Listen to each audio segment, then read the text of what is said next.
चलिए, hi everyone, क्या हाल चाल है दोस्तों। सर सब बढ़िया, सब मजे में। दोस्तों आज मैं डिस्कस करने जा रहा हूँ हमारे इंस्टीट्यूट ने जो जारी किया है MTP2, जो कि दिसंबर 2022 के लिए एप्लीकेबल है। दोस्तों बच्चों की रिक्वेस्ट है कि सर वीडियो को छोटा बनाइएगा, शायद डिस्कशन करते वक्त वीडियो बहुत बड़ा बन जाए, इसलिए मैं दो पार्ट में रिकॉर्ड करता हूँ। एक में पूरा मैथमेटिक्स बिजनेस मैथमेटिक्स लेके चलेंगे, और सेकंड पार्ट जो आएगा उसमें लॉजिकल रीजनिंग और स्टैटिस्टिक्स पूरा डिस्कस कर लेंगे। दोस्तों आज के वीडियो में मैं फटाफट डिस्कस करूंगा कुछ क्वेश्चन जहां मुझे एक्सप्लेनेशन की जरूरत है, मैं वहां पे चीजें आपको एक्सप्लेन कर दूंगा। ठीक है, आइए शुरू करते हैं क्वेश्चन नंबर 1 से। चलिए दोस्तों, the ratio of the two numbers, दोस्तों दो नंबर का रेशियो देके रखा हुआ है। आइए क्वेश्चन यहां पर भी लिखा हुआ है, the ratio of two numbers are x upon y. मैं मान लेता हूं दो नंबर है एक्स अपॉन वाई, एक है एक्स दूसरा है वाई, और उसका रेशियो 3/4 देके रखा है। डिफरेंस ऑफ देयर स्क्वायर, उनके डिफरेंस स्क्वायर का डिफरेंस है 28। बताइए ग्रेटर नंबर क्या होगा। तो आप एक्स और वाई दोनों निकालिए, जो नंबर ग्रेटर होगा वो आपका आंसर हो जाएगा। सर यहां से मैं आपको एक शॉर्टकट समझाता हूं, आप ज्यादा टेंशन मत लीजिए। आप 3/4 करके देखिए, राउंड ऑफ करके 0.75 एग्जैक्टली आ रहा है 0.75, तो आप इसे डेसिमल में कन्वर्ट करिए 0.75, वाई को वहां पर लेके चले जाइए। मैं प्रेफर करता हूं यदि पॉसिबल है तो कर लीजिए ऐसा। ऐसा करने से ये होता है कि हमारा कैलकुलेशन आसान हो जाते हैं। देखिए, अब x की जगह मैंने रिप्लेस कर दिया 0.75y का whole square minus y square is equal to 28। Open करिए, 0.75 इंटू 0.75 कितना हो जाएगा आपका। अमन सर ये हो गया 0.5625 y square minus y square is equal to 28। Minus 1 कर दीजिए सर, माइनस हो जाएगा ये दोनों वाई स्क्वायर, तो यार minus 0.4375 y square is equal to 28। तो वाई स्क्वायर आ जाएगा आपका 28 divided by 0.54375 is equal to, दोस्तों ये आपका आ रहा है -64। लेकिन एक बात समझिए, आप नेगेटिव में नहीं ले सकते। पहली बात तो वाई स्क्वायर है, मतलब किसी भी स्क्वायर की चीज कभी नेगेटिव नहीं हो सकती, तो मुझे इसको प्लस लेना पड़ेगा। अमन सर लेकिन आया तो ये नेगेटिव, मैं बताता हूँ नेगेटिव क्यों आया। ये एग्जाम में आपके आपके यहाँ पे आके फंस सकते हैं और आप गलत रुक सकते हैं, अरे मुझसे कुछ तो गलती हो गई। लेकिन आपसे कोई गलती नहीं हुई है। आपने जब x square minus y square लिखा, अब आपको नहीं पता स्क्वायर बड़ा कौन सा है, एक्स बड़ा है कि वाई बड़ा है। यदि आप यहाँ पे y square minus x square लिखते तो आपका 28 आपको पॉजिटिव आता। लेकिन सिंस मुझे नहीं पता कि कौन सा बड़ा है, इसलिए मैंने छोटा माइनस बड़ा किया होगा, नेगेटिव आ रहा है। बड़ा माइनस छोटा करता तो पॉजिटिव ही आता, मुझे नहीं पता इसलिए मेरा आंसर नेगेटिव आया। लेकिन ये मुझे बात पता है कि यहाँ पे किसी भी चीज का स्क्वायर कभी नेगेटिव नहीं हो सकता, तो इसलिए मैंने मान लिया ये पॉजिटिव होगा। और आप जैसे यहाँ से अंडर रूट लेंगे तो आपका y का वैल्यू आ जाएगा 8। अब इस y के वैल्यू को यहाँ पुट कर दीजिए, और आपका x का वैल्यू हो जाता है 0.75 इंटू 8 दैट इज 6। इसने ग्रेटर नंबर मांगा है तो हमारा आंसर हो जाएगा 8। हमारा आंसर हो जाएगा दोस्तों 8, राइट हो जाएगा। चलिए आगे बढ़ता हूँ। Price of the scooter and moped are in the ratio, same हमारे मेन बुक से एज इट इज उठाया हुआ सवाल, सेम क्वेश्चन, क्वेश्चन नंबर 2। दोस्तों मैं बहुत सारे क्वेश्चन आपको शॉर्टकट से कराऊंगा, और ये भी समझाऊंगा कि कहां पर आप अपना लिखने में समय बचा सकते हैं। देखिएगा, the price of the scooter and moped are in the ratio, scooter और मोपेड के प्राइस का रेशियो देके रखा है 7/9। आगे बढ़ते हैं। द प्राइस ऑफ मोपेड, जो मोपेड का प्राइस है 1600 मोर देन, मैं थोड़ा स्पेस छोड़ के स्कूटर लिखता हूं। Price of the moped is 1600 more than the price of scooter. कई बच्चे यहाँ पे ये गलती कर देते हैं, मोपेड के प्राइस में 1600 ऐड करेंगे तो स्कूटर मिल जाएगा। यदि आप ऐसी चीज में गलती करते हैं कहाँ पे ऐड करना है कहाँ पे माइनस करना है, तो मैं आपको इसके बारे में बहुत अच्छी राय देता हूँ। दोस्तों इक्वल टू साइन का मतलब होता है जो चीज यहाँ लिखी है और जो चीज राइट हैंड साइड में लिखी दोनों बराबर है। ये कह रहा है मोपेड का प्राइस 1600 ज्यादा है स्कूटर से, मतलब इक्वल करना है तो उसको 1600 से कम करना पड़ेगा, या तो फिर स्कूटर के प्राइस को 1600 से बढ़ाना पड़ेगा। तो आप इस तरीके से सोच के इसको लिखिया करिए। The price of the moped is more than 1600 more than scooter, ऐसा मतलब ये नहीं कि हम ये कर देंगे, ये कहना चाहता है मोपेड का जो प्राइस है स्कूटर से 1600 ज्यादा है। यदि आपको इसको इक्वल करना है तो 1600 रुपए ऐड करने पड़ेंगे स्कूटर में, ताकि आपको मोपेड का प्राइस मिल जाए। इस तरीके से इसको सोचा करिए। चलिए अब यहां पे भी मुझे दोस्तों क्या निकालना है, प्राइस ऑफ द मोपेड। दो इक्वेशन दो अननोन, मैं 7/9 करके देखता हूं दोस्तों। ये 0.77 जा रहा है, मैं इसको अवॉइड भी कर सकता हूं, या तो आप 0.78 लेके डेसिमल से भी आंसर निकाल सकते हैं। चलिए 9/7 करके देखता हूँ, 1.28 आ रहा है। आपकी मर्जी, आपको डेसिमल में जाना आप जा सकते हैं, मैं यहाँ पे बिना डेसिमल के आपको करवाता हूँ। सर क्या करें यहाँ पे, आप दोस्तों ये कर सकते हैं कि आपको मोपेड का प्राइस निकालना है, तो moped is equals to, sorry, S is equals to 7m/9। आप s को रिप्लेस कर सकते हैं 7m/9 से। आइए दोस्तों, ये m is equals to 7m/9 plus 1600, क्या इसे आप सॉल्व करके निकाल लेंगे? आप ऑप्शन से क्वेश्चन भी जा सकते हैं इसके बाद, लेकिन चलिए मैं इसे सॉल्व करवा देता हूँ। एलसीएम लेंगे, कितना आ जाएगा? एलसीएम 9 आ जाएगा सर। 9 माइनस 7 कितना? 2m is equals to 1600। तो ये हो जाएगा आपका 1600 इंटू 9 डिवाइडेड बाई 2। ये आपका आ गया दोस्तों मोपेड का प्राइस 7200। आंसर है 7200।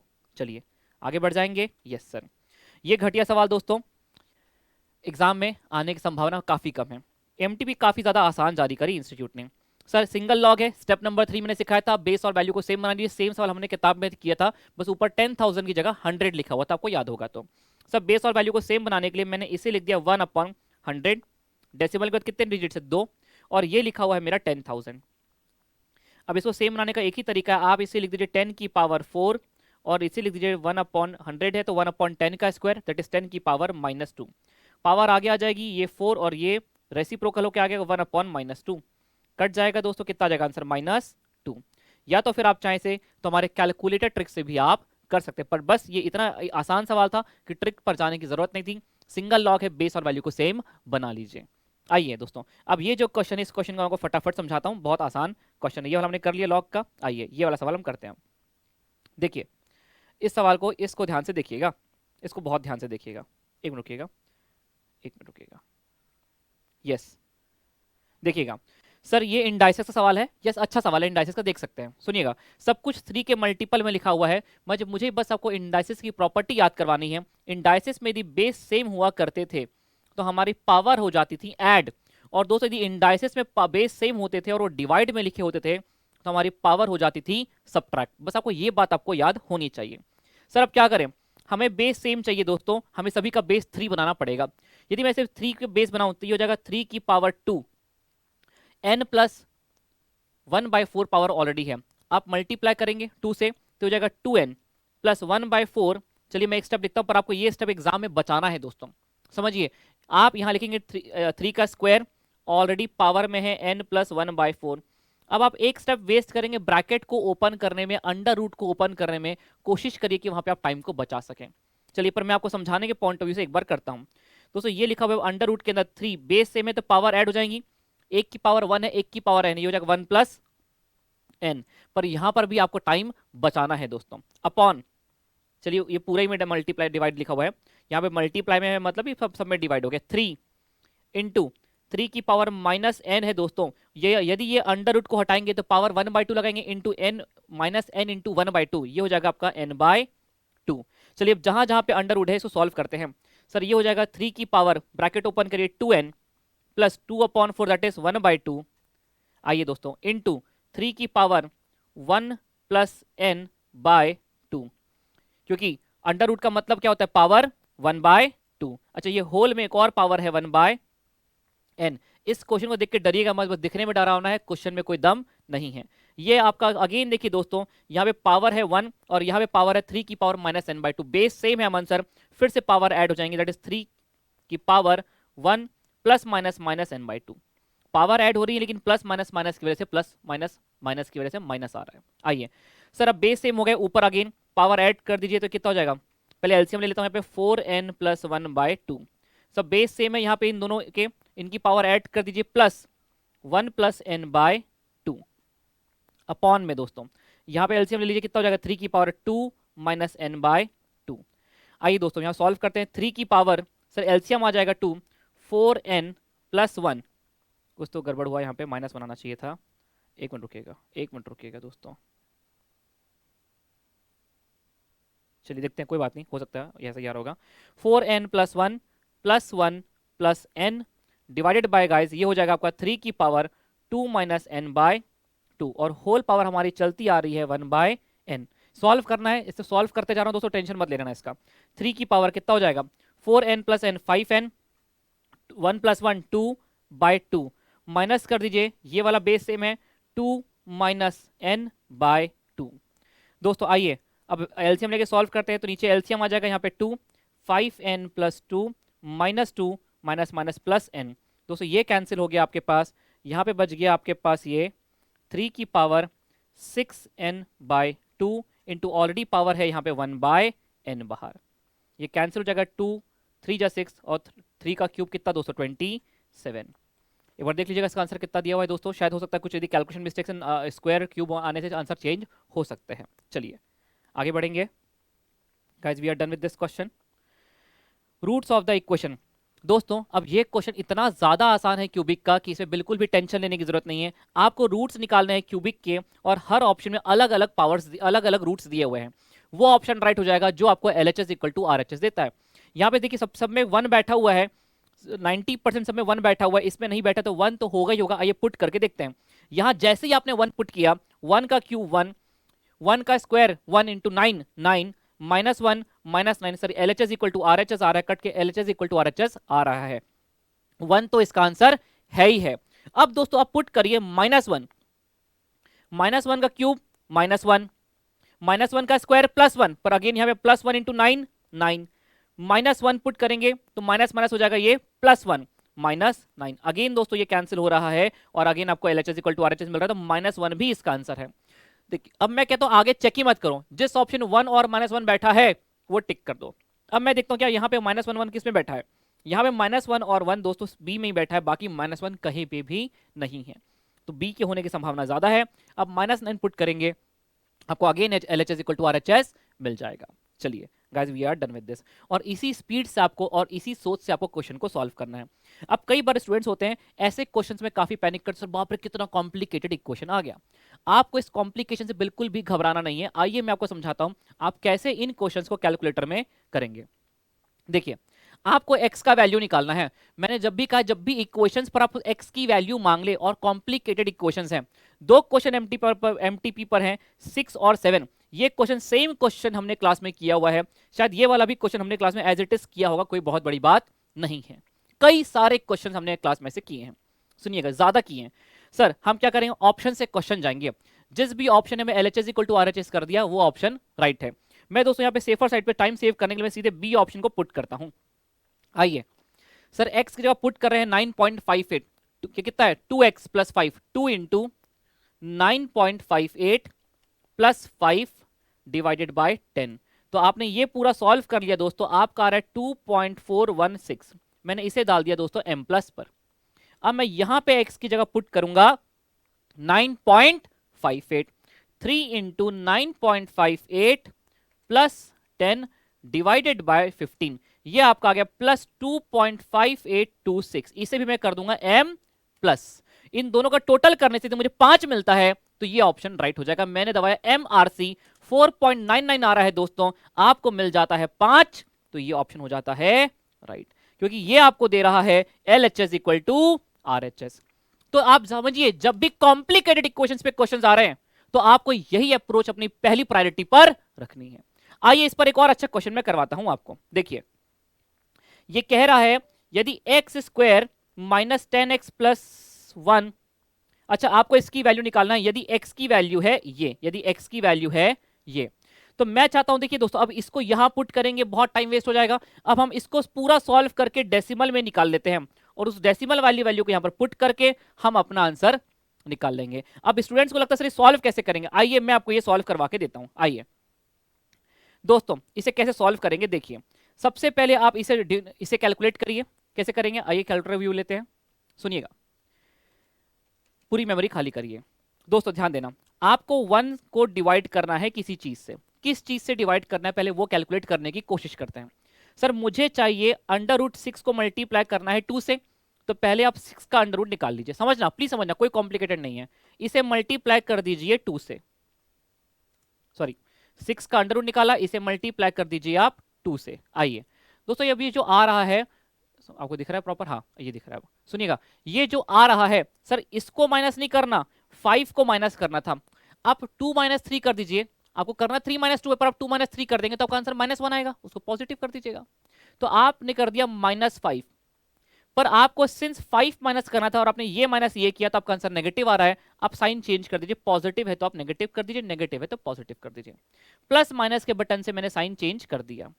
दोस्तों अब मेरे पास पूरा डिनोमिनेटर सॉल्व करके आ चुका है, 0.1010 समथिंग आ चुका है। पर मैं दोस्तों अभी भी इसे ऐसा नहीं करूंगा कि मैं मैनुअली करूंगा। अब आप एक काम करिए, अब आपकी मेमोरी में कुछ भी स्टोर नहीं है अभी तक, आप इसे मेमोरी में स्टोर कर दीजिए। कर दिया स्टोर अमन सर।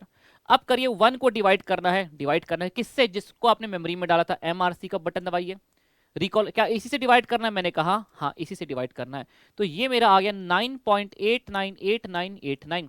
मैं चाहूं दोस्तों 9.89 आ रहा है, इस पूरे को सॉल्व करके यदि आप चाहते हैं तो आप 10 पुट कर सकते हैं, या तो आप 9.89 भी पुट कर सकते हैं। पर मुझे ऐसा लगता है दोस्तों कि 10 पुट करने में बिल्कुल भी प्रॉब्लम नहीं है। तो आइए दोस्तों हम 10 पुट करेंगे, तो 10 का स्क्वायर हो जाएगा 100, माइनस 10 इंटू 10 हो जाएगा 100, प्लस 1, ये कैंसिल हो गया दोस्तों, आंसर आ गया 1। So this is how you have to solve this kind of questions. इसे आपको बिल्कुल भी अपने ऊपर बर्डन बनने नहीं देना है किसी भी हाल में। चलिए आगे बढ़ेंगे। Question number 9। अब ये क्वेश्चन मतलब क्या नाम दो इस क्वेश्चन को, इतना घटिया सवाल है। k की वैल्यू प्राप्त करिए, दिस इज इक्वल टू 0 यदि x की वैल्यू 2 है। मतलब ये क्वेश्चन सपने में भी एग्जाम में नहीं आ सकता, ये बात पक्की है। 2 का स्क्वायर कितना, 2 स्क्वायर 4, 3 12, माइनस 2 इंटू 2 कितना 4k, plus 5 is equal to 0।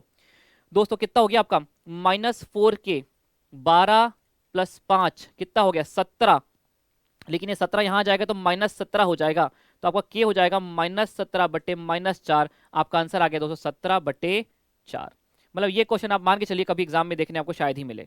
चलिए दोस्तों आइए इस क्वेश्चन को दोस्तों मैं समझाता हूं आपको। इस पे मैं थोड़ा समय दे रहा हूं क्योंकि हमने रेगुलर क्लास में फाइंडिंग सॉल्यूशन को डिस्कस नहीं किया था। ये क्वेश्चन अपने आप में फाइंडिंग सॉल्यूशन के पूरी कंसेप्ट को कवर करेगा। पर मैं यकीन से कह सकता हूं ये क्वेश्चन एग्जाम में आता है दोस्तों, मान लीजिए क्वेश्चन एग्जाम में आता है तो पेपर थोड़ा लेंदी माना जाएगा, पर अगेन हम कुछ कर नहीं सकते। आइए दोस्तों क्वेश्चन नंबर 9 को यहां से उठाते हैं। चलिएगा लिखा हुआ है क्वेश्चन समय बचाने के लिए। दोस्तों प्लीज प्लीज कॉन्सेंट्रेट करना बहुत अच्छे से, बहुत ज्यादा अच्छे से कॉन्सेंट्रेट करना। मैं आपको इन क्वेश्चंस में टाइम कैसे सेव करना है, टाइम मैनेज कैसे करना है, ये सारी बातें मैं आपको सिखा दूंगा। सुनिएगा सुनिएगा सर। 3 लाइन है, पहला 6x plus Y greater than को एक बार इक्वल टू में कन्वर्ट कर दो, इज इक्वल टू 18 है एक लाइन। दूसरी लाइन है दोस्तों x plus 4y is equal to 12। तीसरी लाइन है दोस्तों 2x plus y is equal to 10। ये 3 लाइन है। कह रहा है इस इनइक्वालिटी को सॉल्व करके पॉइंट्स निकालिए, सॉल्यूशन निकालिए इसके एक तरह से। सुनना दोस्तों, जब भी क्वेश्चन साइलेंट होगा आप मान के चलना कि आपका पूरा का पूरा इक्वेशन फर्स्ट क्वाड्रेंट में बन रहा है, ठीक है। हालांकि मैं इसको ना भी कहूं तो भी हमारी बात जम सकती है। दोस्तों मैंने यहां पे बना लिया कोऑर्डिनेट एक्सेस, बनाना ही पड़ेगा, कोई ऑप्शन अभी फिलहाल नहीं है। अब सुनिएगा दोस्तों, मैंने आपको, अब बात यह है कि कुछ बच्चे मुझसे पढ़े हुए हैं, उनको पता होगा कि मैंने आपको बहुत पहले एक इंटरसेप्ट फॉर्म पढ़ाया था कि किसी भी लाइन को यदि आप x upon a plus y upon b is equal to 1 के फॉर्म में लिखते हैं, इसका मतलब होता है दोस्तों एक लाइन ऐसी है जो जिसका यहां से लेके यहां तक की दूरी है a और यहां से लेकर के यहां तक की दूरी है b। और दोस्तों ये मैंने आपको सिखाया था इंटरसेप्ट फॉर्म में। नहीं पता तो आप समझ लीजिए, यदि आपने किसी भी लाइन को, किसी भी इक्वेशन को, लीनियर इक्वेशन को आपने x upon a plus y upon B is equal to 1 के फॉर्म में लिखा, तो जो x के नीचे है हम इसे कहते हैं x इंटरसेप्ट, जो y के नीचे है इसे हम कहते हैं बी वाई इंटरसेप्ट, और ये डिस्टेंस बना करके हम लाइन बना सकते हैं। दोस्तों अब इस क्वेश्चन को सॉल्व करने का जो मेथड है वो ग्राफिकली कैसा समझिएगा। सर यदि हम इसे लिखें 18 को यदि हम 18 को इधर लेकर के आ जाएं और 18 को यदि हम डिवाइड करें तो बताइए कितना हो जाएगा, x अपॉन 18 डिवाइडेड बाय 6 कितना 3, x upon 3 plus y upon 18 is equal to 18 upon 18 कितना 1। मैंने क्या किया 18 को इधर लेकर के आ गया ताकि x upon a plus y upon B is equal to 1 के फॉर्म में इस क्वेश्चन को लिखा जा सके। ये पॉइंट क्लियर हुआ, x upon a plus y upon B के फॉर्म में लिखा जा सके। तो दोस्तों अब इसके हिसाब से ये देखिए, आप इसको यदि ड्रॉ करेंगे तो सर ये x 1 2 3 ये रहा x इंटरसेप्ट, y अपॉन 18 मतलब 18 कुछ यहां पे बनाता हूं मैं, 18 कहीं दूर होगा, ये हो गया आपका y इंटरसेप्ट। और इसके हिसाब से दोस्तों मैंने एक लाइन खींच दी। अब ये दोस्तों स्ट्रेट लाइन होना चाहिए था, एक मिनट के बनाता हूं ये मैं थोड़ा पॉइंट चेंज करता हूं अपना, सुनिएगा।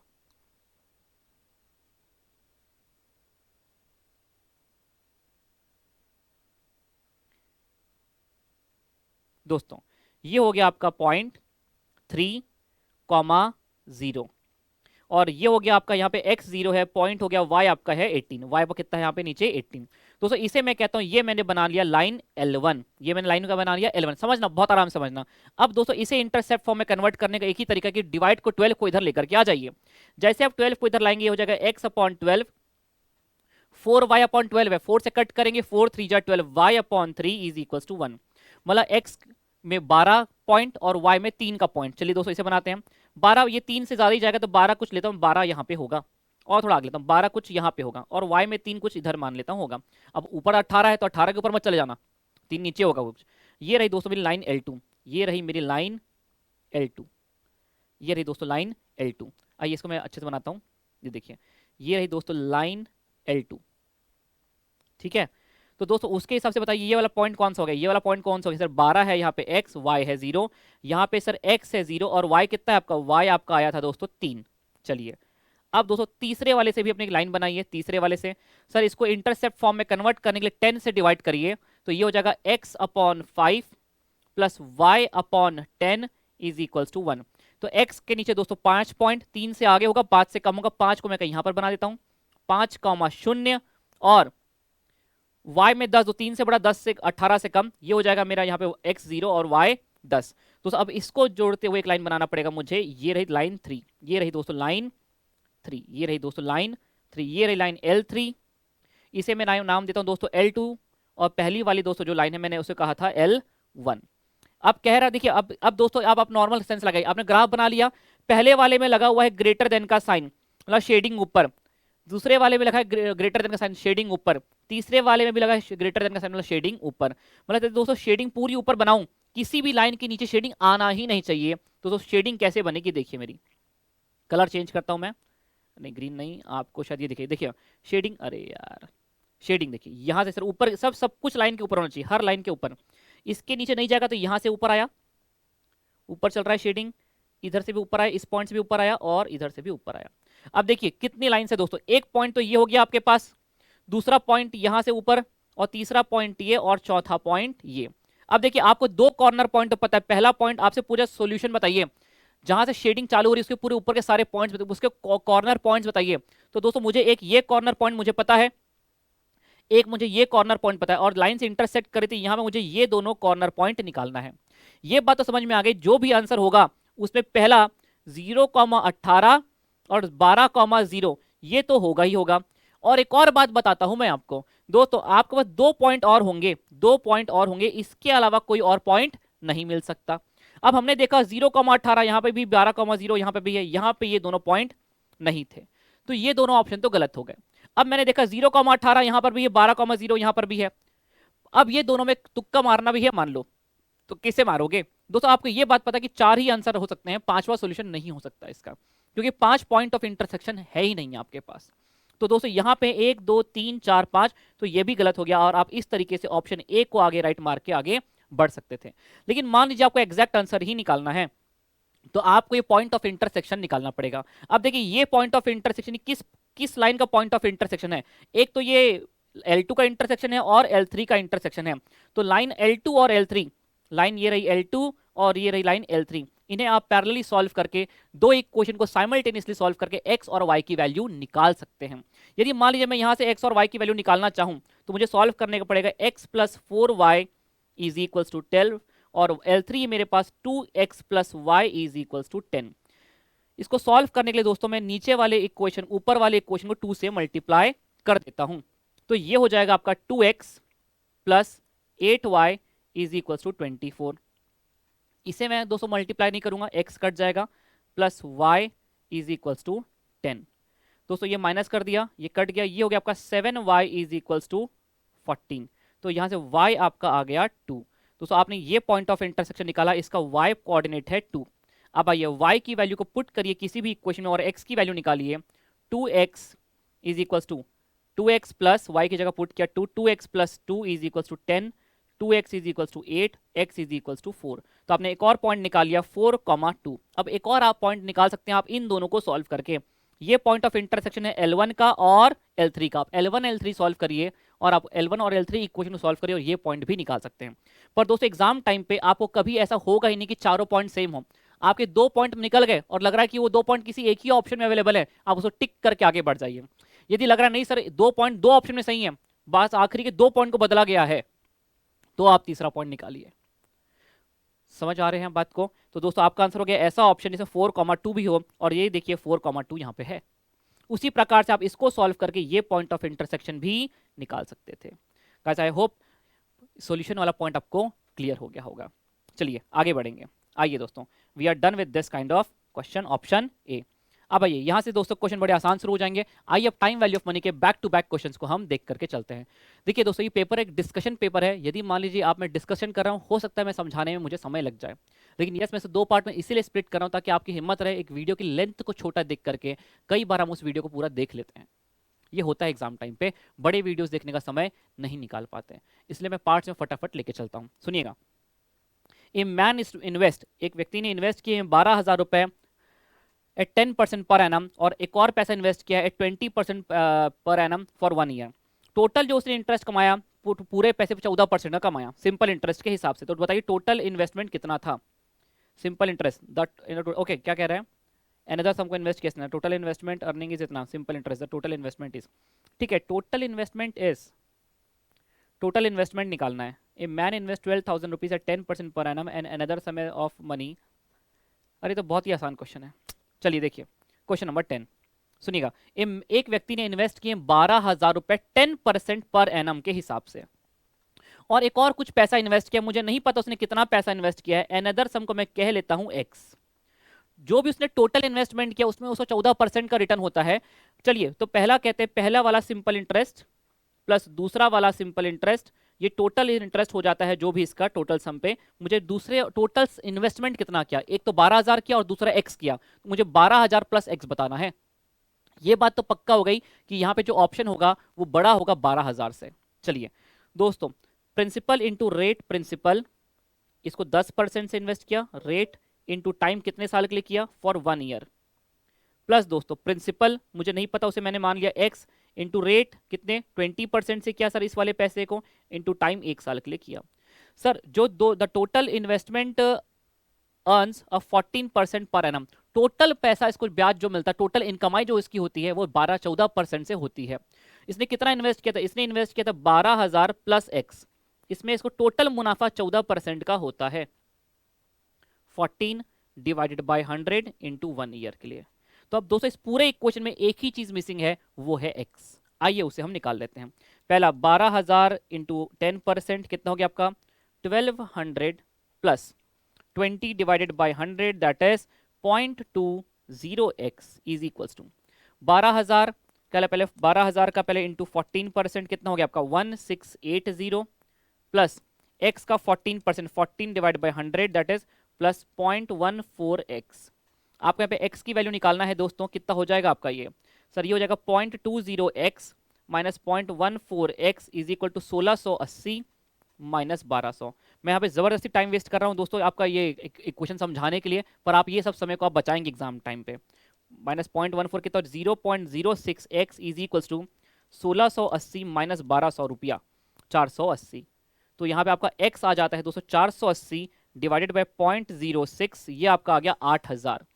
सवाल ने ये नहीं मांगा था कि उसने दूसरा वाला पार्ट कितना इन्वेस्ट किया, उसने कहा था टोटल इन्वेस्टमेंट कितना किया। तो टोटल इन्वेस्टमेंट उसने एक जगह 12,000 किया था, सेकंड पार्ट जो इन्वेस्ट किया वो 8,000 किया है, तो टोटल इन्वेस्टमेंट दोस्तों यहाँ पे हो जाता है हमारा 20,000 रुपए। यदि ये कहता है सेकंड पार्ट ऑफ इन्वेस्टमेंट बताइए कितना किया था, वो है 8,000। चलिए दोस्तों आई होप ये क्वेश्चन भी क्लियर हो गया होगा। मैं थोड़ा फास्ट चल रहा हूँ क्योंकि क्वेश्चन में कोई कॉम्प्लिकेशंस नहीं है। आइए दोस्तों क्वेश्चन नंबर 11 देखिएगा। The difference in simple interest of a some is, वाह ये क्वेश्चन दोस्तों थोड़ा सा मुझे अच्छा लगा। एक बार रीड करके क्लैरिटी नहीं आती क्वेश्चन मांगा क्या है, बाकी इस क्वेश्चन में कोई दम नहीं है। देखिएगा, the difference in simple interest, the difference in simple interest of a sum invested of 1500 for 3 year. 1500 रुपए को उसने 2 रेट से इन्वेस्ट किया दोस्तों, कह रहा है ये ऐसा नहीं कि पहले वाले पैसे को कुछ अलग रेट से इन्वेस्ट किया दूसरे वाले, नहीं टोटल 1500 रुपए कोई 2 अलग अलग रेट पे इन्वेस्ट किया है। देखिए क्या कह रहा है, the difference in simple interest, यदि मान लीजिए 1500 रुपए को 3 साल के लिए एक रेट से इन्वेस्ट करें और उसी 1500 रुपए को 3 साल से दूसरे रेट से इन्वेस्ट करें, तो दोस्तों डिफरेंस आता है 18 रुपए का। तो आप बताइए रेट का डिफरेंस कितना होगा? मतलब बड़ा अच्छा सवाल है। देखिए सिंपल इंटरेस्ट को मान लीजिए हमने इन्वेस्ट किया रेट R1 में और उसी पैसे को हमने इन्वेस्ट किया दूसरे रेट R2 में, इसका डिफरेंस 18 रुपया देके रखा हुआ है। तो दोस्तों हमारा सिंपल इंटरेस्ट क्या होता है, principal into rate into time, principal 1500, rate को मैं मानता हूं R1 इंटू 100 इंटू टाइम कितना 3 साल माइनस 1500, उसी प्रिंसिपल को दूसरे रेट से यदि मैं इन्वेस्ट करता R2 से डिवाइड बाय 100 इंटू 3 साल के लिए, तो डिफरेंस है दोस्तों 18 रुपए का। आइए सॉल्व कर लीजिए, 1500 इंटू 3 डिवाइडेड बाय 100 कितना हो गया 45 R1 minus 1500 into 3 divided by 100 कितना हो गया, तो minus 45 R2 is equal to 18। कह रहा है डिफरेंस इन रेट बताइए, 41 कॉमन ले लीजिए, R1 minus R2 is equal to 18, तो R1 माइनस R2 कितना हो जाएगा 18 डिवाइड बाय 45 कितना आ गया 0.4। और आपसे मांगा भी क्या था, आपसे मांगा ये था the difference of their rates, R1 minus R2 ही आपसे मांगा था 0.4। चलिए दोस्तों, इफेक्टिव रेट ऑफ इंटरेस्ट 10,000 रुपए। अरे इफेक्टिव रेट को मुझे प्रिंसिपल से कोई लेना देना नहीं है, चाहे आप 1 रुपए खर्च करिए 10,000, इफेक्टिव रेट मांगा है। मैंने पहले कहा था भ्रमित करने के लिए डेटा देगा। हमारी इफेक्टिव रेट की ट्रिक होती है R/100 plus 1 multiply by 100 equals to कितने बार, यहाँ पे कितना हाफ ईयरली 2 बार, जो भी आ रहा है माइनस 100 करिए, आपको इफेक्टिव रेट मिल जाएगा। मैं उम्मीद करता हूँ इन सभी ट्रिक्स से अब आप सब लोग वाकिफ हैं, आप सभी को याद है। आइए देखते हैं कैसे होगा। सर इफेक्टिव रेट निकालना है, R/100 plus 1 multiply by 100 equal to 2 बार 1 2, जो भी आ रहा है उसमें माइनस 100 कर दीजिए, आपका आंसर आ जाएगा 10। अरे sorry R/25, R upon half yearly है, R/200 plus 1 multiply by 100 equals to 1 2, जो भी आ रहा है माइनस 100 कर दीजिए, आपका आ जाएगा 5.0625, option A, sorry option A. Guys we are done with this. आइए दूसरा, the effective rate of interest at 10% per annum, interest is payable quarterly, again 30 second quarterly है, तो R/100 200 की 400, Aman sir R/400, 10/400 plus 1 multiply by 100 equal to 1 2 3 4, जो भी आ रहा है उसमें माइनस 100 कर दीजिए, आपका आंसर हो जाएगा 10.38, ऑप्शन अगेन ए। दोस्तों इतने स्पीड से आपको क्वेश्चंस को सॉल्व करना है जिस स्पीड से मैं आपको अभी यहां पर करवा रहा हूं, तब जाके आप एग्जाम को आपको लगेगा यस मैंने फटाफट पेपर कर गए, और आपको पता भी नहीं चलेगा। अगेन एक एक सवाल दोस्तों जो एमटीपी पर है, सब के सब क्वेश्चंस या तो हमने सेम विथ फिगर्स के साथ, सेम उन्हीं डेटा के साथ, या तो थोड़े बहुत डेटा चेंज ओवर लैंग्वेज, पूरे क्वेश्चन की सेम हमने प्रैक्टिस करी हुई है। आइए अब इस क्वेश्चन को देखिए, the population of the town increase every year by 3%, population starting में 25,000 है, रेट इतना, दूसरे साल में रेट इतना, तीसरे साल में इतना रेट। कह रहा है बताइए 3 साल के बाद पॉपुलेशन कितनी हो जाएगी। जब डिफरेंशियल रेट ऑफ इंटरेस्ट होता है तो P plus R1% plus R2% plus R3% वाला कॉन्सेप्ट चलता है। तो आइए करते हैं, P plus R1% 3% plus R2% 4% plus R3% that is 5%, कितना 28119, option A. Guys we are done with option A. चलिए अगला सवाल दोस्तों, the value of the scooter is 10,000, find the value after 7 years if the rate of depreciation दिया हुआ है। हमारी depreciation की ट्रिक थी 1 माइनस R% इंटू मशीन का वैल्यू, जितने साल के बाद का स्क्रैप चाहिए। सर इस ट्रिक के हिसाब से चलें आपकी, तो हमारा आंसर फटाक से आएगा 1 माइनस R% कितना है 10%, 1 माइनस R% इंटू मशीन का वैल्यू 10,000, 7 साल के बाद का स्क्रैप चीज 7 बार इक्वल टू 1 2 3 4 5 6 7, आपका आंसर आ गया 4782 आ रहा है आपका। लीजिए एग्जैक्ट आंसर 0.96 के साथ आपके साथ बैठा हुआ है आपके सामने। Guys we are done with this question. चलिए आगे बढ़ेंगे। देखिए अभी लगभग मुझे डिस्कस करते हुए, मैं पढ़ा रहा हूं आपको, तब भी मैं 15 क्वेश्चन कर चुका हूं अगले अपने आधी घंटे के अंदर। मतलब यदि आप मेरी बात समझिए, मैं वो रिपीट कर रहा हूं, समझा रहा हूं, थोड़ा समय तो दे रहा हूं आपको। यदि मान लीजिए आप स्पीड से क्वेश्चन करते हैं तो भी आप 1 घंटे के अंदर अपने 50 क्वेश्चन 30 क्वेश्चन 35 क्वेश्चन के आसपास कर सकते हैं। 30 से 35 क्वेश्चन 2 मिनट में दे रहा हूं एक क्वेश्चन पे, पर कुछ क्वेश्चन ऐसे होंगे जो आप 30 सेकंड 40 सेकंड 50 सेकंड में ही क्रैक कर जाएंगे। गाइस समझिए, यदि आप स्पीड से पेपर करेंगे तो आराम से 75-80 मार्क्स का पेपर आराम से इजीली क्रैक कर सकते हैं। चलिए देखिएगा, सिंपल इंटरेस्ट कह रहा है ये 0.125 P है, P मतलब कुछ नहीं कहा तो सीधी बात है प्रिंसिपल होगा, एट 10% द टाइम इज। अरे सर सिंपल इंटरेस्ट बहुत घटिया सवाल, principal into rate into time. Sir ये खुद कह रहा है प्रिंसिपल, सिंपल इंटरेस्ट है 0.125 P, प्रिंसिपल है P, रेट है 10%, 10 डिवाइडेड बाई 100 इंटू टाइम मुझे निकालना है t। यहाँ से p से p कैंसिल हो गया, 10 से ये कैंसिल हो गया, तो आपका t आ गया 0.125 इंटू 10। तो दोस्तों ये आ गया आपका 1.25 ईयर्स। गाइस मतलब ये क्वेश्चन अब एग्जाम में आ रहे हैं और अपन इन्हें भी गलत करके जाते हैं, तो इसकी माफी तो वाकई में नहीं है। सुनिएगा अगला सवाल, how much amount is required to accumulate. आपको 6 लाख रुपए चाहिए, मतलब फ्यूचर वैल्यू दे के रखी हुई है, आपको इतना पैसा एक्यूमुलेट करना है 6 लाख रुपए। एट द एंड ऑफ 10 साल के बाद आपको इतना एक्यूमुलेट करना है। If the interest is compounded annually rate 10% percent rate of interest, how much is required to be invested every year. हर साल हम कितना पैसा अलग करें, how much is required to be invested every year as to accumulate, इतना पैसा अलग करने के लिए हम कितना करें। ठीक है दोस्तों, फ्यूचर वैल्यू का सवाल है, ट्रिक लगा देते हैं। फ्यूचर वैल्यू की ट्रिक हमारी 1 plus equals to R upon 100 plus 1 into 1। दोस्तों यहाँ पे 10 साल है, तो अब इक्वल टू कितने बार दबाएंगे, 9 बार। जीटी का button m plus 6 lakh divided by M R C. आइए कर लेते हैं। 1 plus equals to R upon 100 plus 1 into 1 equals to कितने बार दोस्तों, 9 बार। 1 2 3 4 5 6 7 8 9।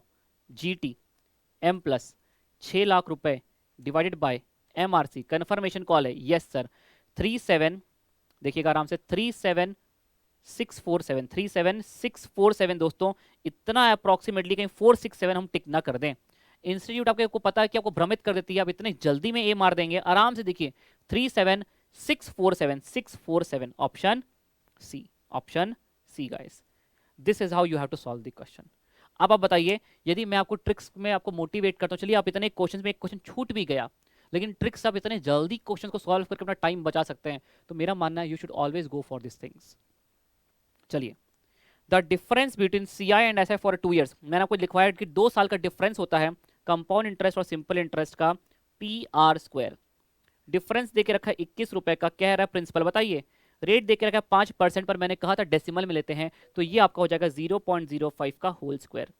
तो आपका p हो जाता है 21 डिवाइडेड बाय 0.05 का होल स्क्वायर। आइए करिए, 21 डिवाइडेड बाय 0.05 डिवाइडेड बाय 0.05 कितना हो गया आपको दोस्तों, 8,400 रुपए। 8,400 रुपए। Guys we are done with this.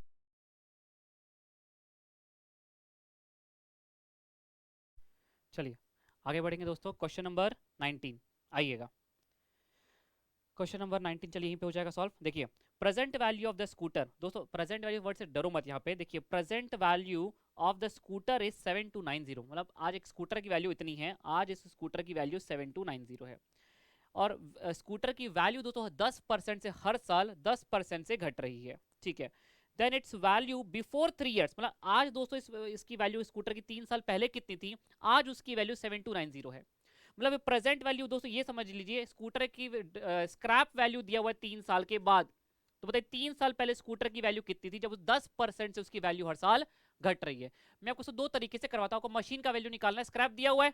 देखिए सुनिएगा दोस्तों, यहाँ पे देखिए कैलकुलेटर में दोस्तों आपको यहाँ पे स्क्रैप दिया हुआ है, आप ये कर सकते हैं, मशीन का वैल्यू निकालना है तो मशीन का वैल्यू ऑप्शन से उठाइए, जिसने भी आपको स्क्रैप 7290 को दे दिया वो ऑप्शन राइट है सर। उसके हिसाब से चले तो 1 minus are percent, that is 1 minus 10% into machine का वैल्यू 10,000 इक्वल टू 1 2 3।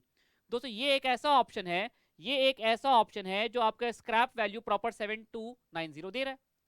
दूसरी बात दोस्तों, आप इसको ऐसा भी कर सकते हैं, ये देखिए एक और तरीका, ऑप्शन से चले, आप ऑप्शन से चलते हैं, 10,000 रुपए माइनस 10%, माइनस 10%, माइनस 10%, आपको 7290 को प्राइस मिल रहा है। दूसरा 7290 प्लस 10% प्लस 10% प्लस 10%, सॉरी ये गलत हो जाएगा, सॉरी ये गलत हो जाएगा, तो हम लोग अलग ही जगह चले गए, हमको यहाँ पे कंपाउंडिंग के हिसाब से चलना था।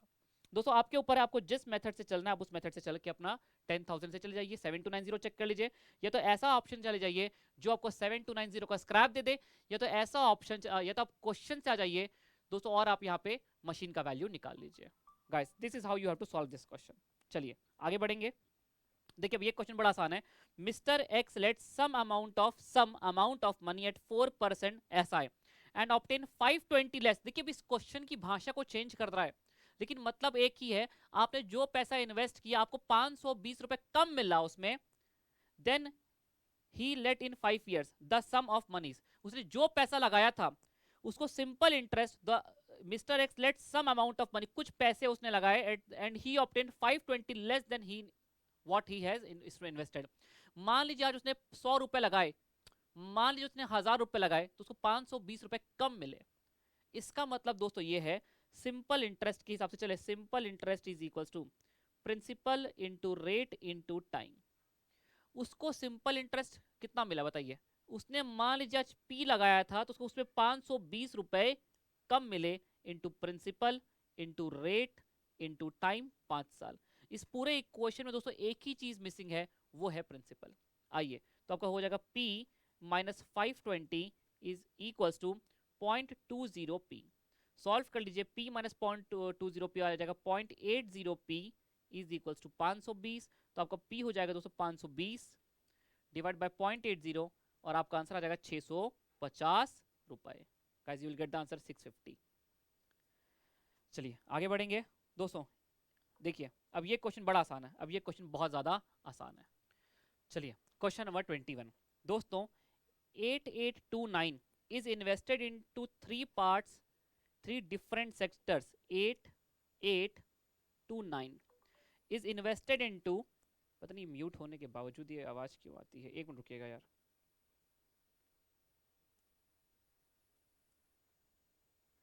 देखिएगा, 8829 is invested into 3 different sectors, 3 sector में दोस्तों इसे इन्वेस्ट किया गया इन सच अवे 4% सिंपल इंटरेस्ट के हिसाब से, such that after 5 years, 6 years and 8 years each okay, such that their amount at 4% ऐसा है ताकि उनका बैंक बैलेंस अमाउंट 4% के हिसाब से 5 साल, 6 साल, 8 साल बाद इक्वल है, ये इक्वल है।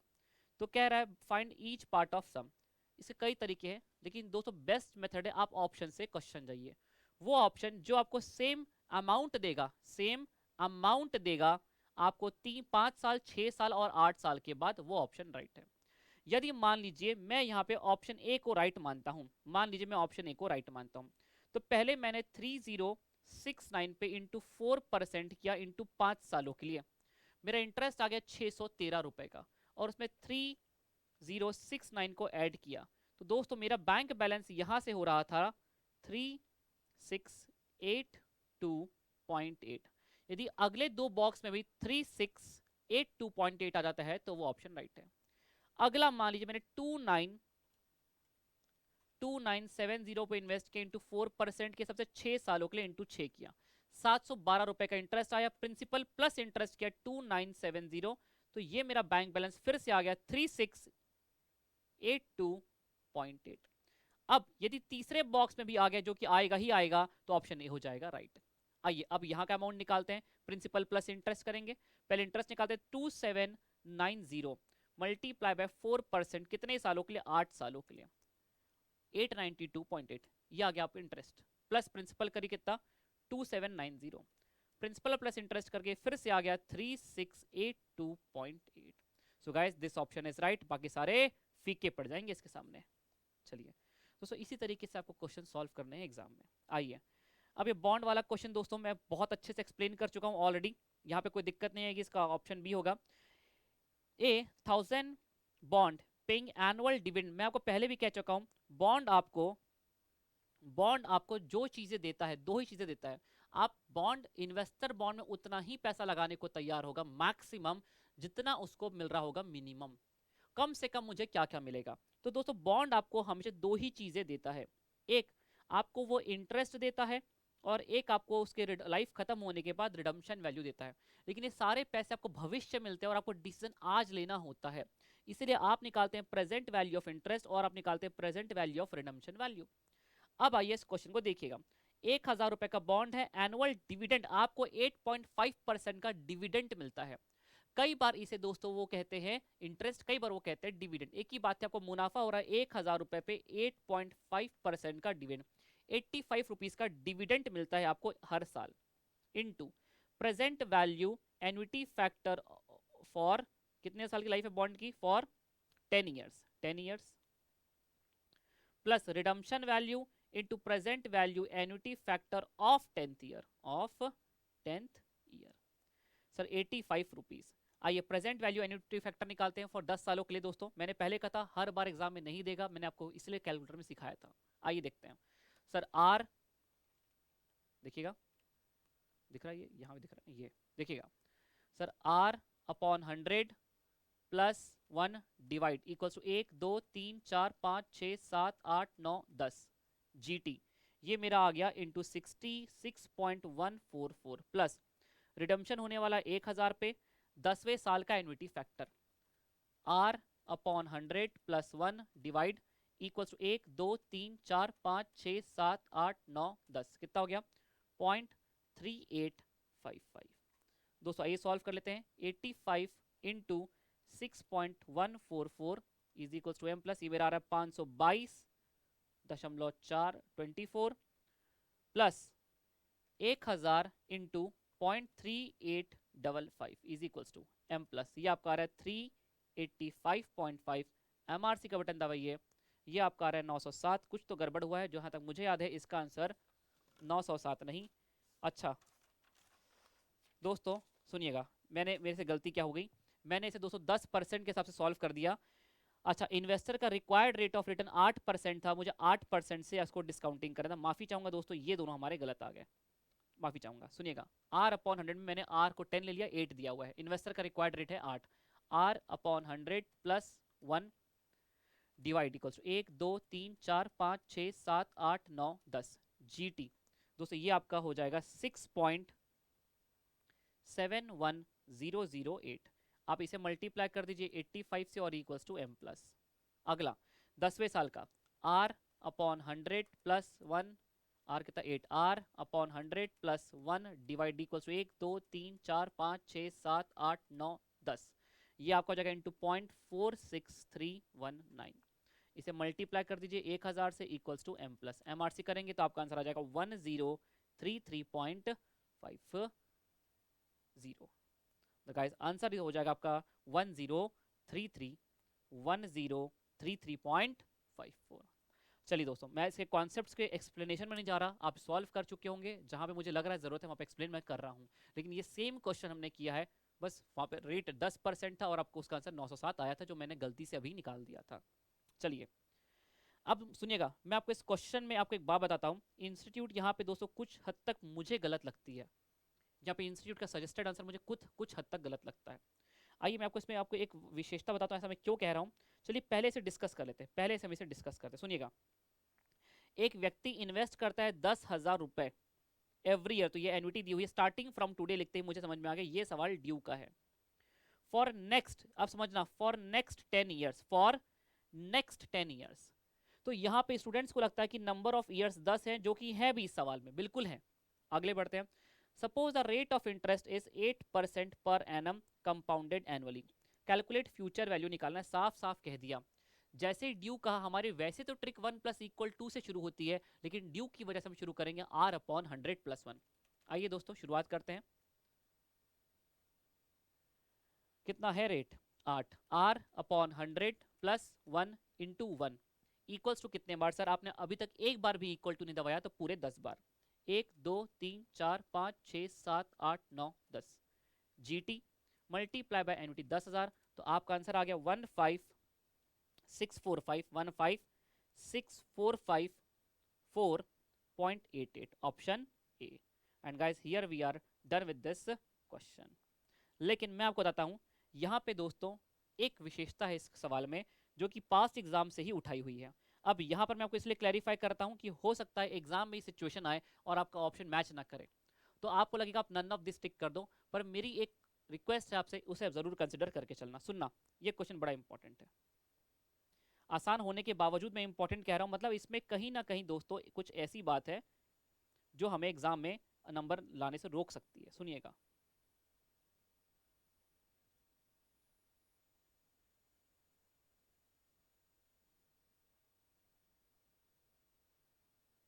देखिए दोस्तों, देखिए देखिए ये सवाल देखिए। सपोज योर पेरेंट्स, 2015 दिसंबर का एक सवाल लेके चलता हूं, समझिएगा। Suppose your parents decides to open PPF provident account, जो भी सॉरी बैंक टूवर्ड्स 10,000 आप पे करेंगे every year starting from today. पूरे क्वेश्चन अभी एज इट इज चल रहा है, देखिएगा अमाउंट कितना है, एन्युटी कितना है, 10,000 रुपए। स्टार्टिंग फ्रॉम टुडे से आपको लगता है सवाल ड्यू का है। For next 15 years, for next 15 years, number of years आप 15 लेके चलते हैं, ठीक है। When you receive and you get 8.5% rate दे के रखा हुआ है, 8.5% compounded annually. What is the, Ajay ये सवाल प्रेजेंट वैल्यू का हो गया, रुक जाइए रुक जाइए रुक जाइए।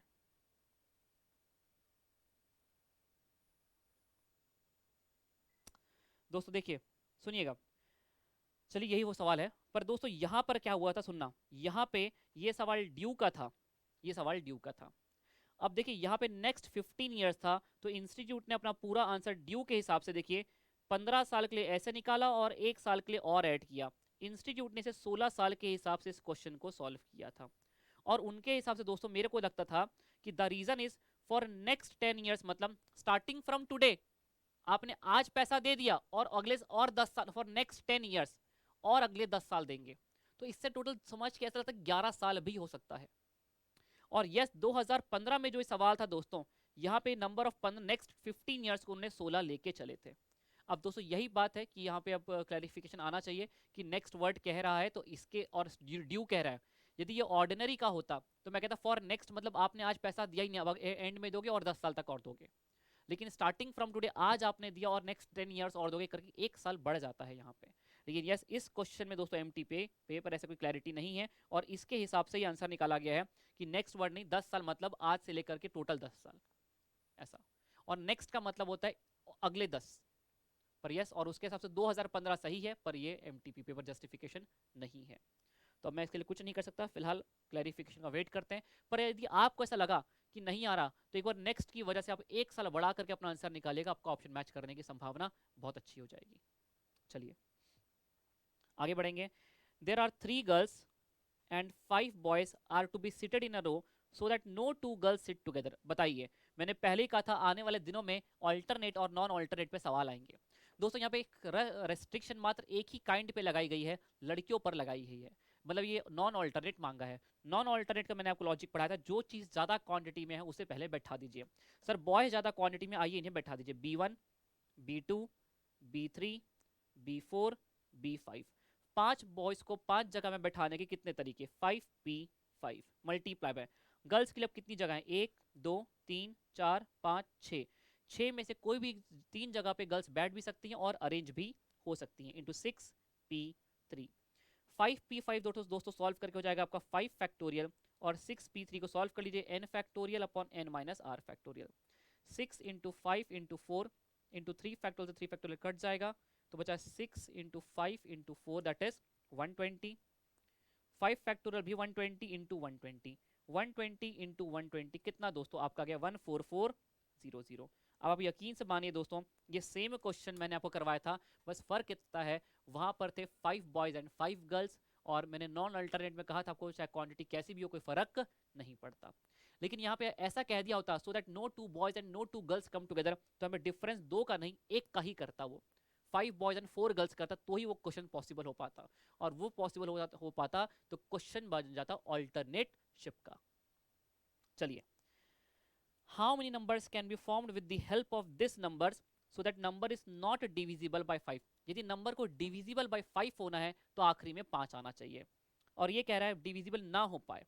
तो दोस्तों मैंने यहाँ बच्चे कहते थे रिपीटिशन नॉट रिपीटिशन क्लैरिफाई करेगा क्या, मैं हमेशा कहता हूँ एग्जाम में हमेशा क्लैरिफाई करेगा। 5 डिजिट बनाना है, 1, 2, 3, 4, 5। दोस्तों it should not be divisible by 5, तो आखिरी के प्लेस में एक रेस्ट्रिक्शन है, यहाँ पे क्या नहीं आ सकता, 5 नहीं आ सकता, क्योंकि यदि 5 आ गया तो नंबर डिविजिबल बाय 5 हो जाएगा।